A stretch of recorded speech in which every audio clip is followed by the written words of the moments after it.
श्री रामकृष्ण वचनामृत परिच्छेद 27.1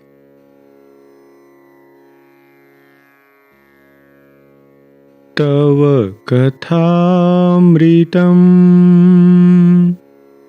तप्तजीवनम् कविभिरीडितम् कल्मषापहम् श्रवणमङ्गलम् श्रीमदाततं भुवि गृह्णन्ति ये भूरिदा जना भुवि गृह्णन्ति ये भूरिदा जना।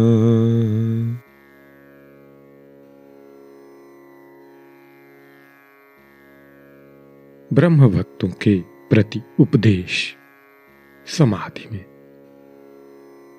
फागुन के कृष्ण पक्ष की पंचमी है। बृहस्पतिवार 29 मार्च 1883। दोपहर को भोजन करके भगवान श्री रामकृष्ण थोड़ी देर के लिए विश्राम कर रहे हैं। दक्षिणेश्वर के काली मंदिर का वही पहले का कमरा है। सामने पश्चिम की ओर गंगा बह रही है। दिन के 2 बजे का समय है। ज्वार आ रहा है। कोई कोई भक्त आए हुए हैं। ब्रह्म भक्त श्री अमृत और ब्रह्म समाज के नामी गवैये श्री त्रैलोक्य, जिन्होंने केशवसेन के ब्रह्म समाज में भगवान की लीलाओं का गुणगान कर बालक वृद्ध सभी का कितनी बार मन लुभाया है, आए हैं। राखाल बीमार हैं। उन्हीं की बात श्री रामकृष्ण भक्तों से कह रहे हैं। श्री रामकृष्ण, यह लो, राखाल बीमार पड़ गया। क्या सोडा पीने से अच्छा होता है? न जाने क्या होगा।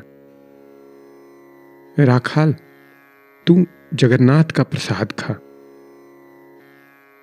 यह कहते कहते श्री रामकृष्ण एक अद्भुत भाव में आ गए। शायद आप देख रहे हैं, साक्षात नारायण सामने राखाल के रूप में बालक का वेश धारण करके आए। इधर कामिनी कांचन त्यागी बालक भक्त शुद्धात्मा राखाल हैं और उधर भगवत प्रेम में सदा मस्त रहने वाले श्री रामकृष्ण की प्रेम भरी दृष्टि। अतएव वात्सल्य भाव का उदय होना स्वाभाविक था।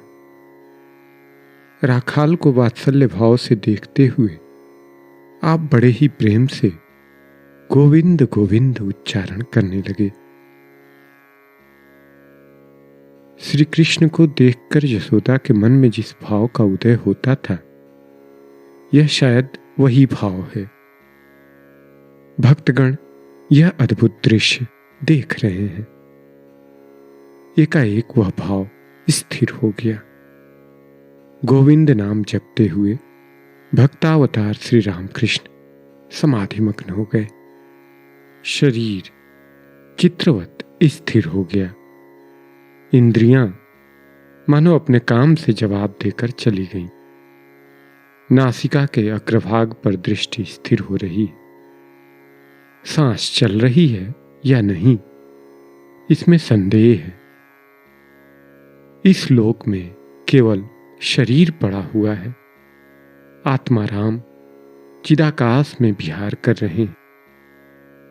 अब तक जो माता की तरह संतान के लिए घबराए हुए थे, वे अब कहां हैं? क्या इसी अद्भुत अवस्था का नाम समाधि है? इसी समय गेरुए कपड़े पहने हुए एक अपरिचित बंगाली सज्जन आ पहुंचे। भक्तों के बीच में बैठ गए। राम कृष्ण शरणं शरण्ये, राम कृष्ण शरणं राम कृष्ण शरणं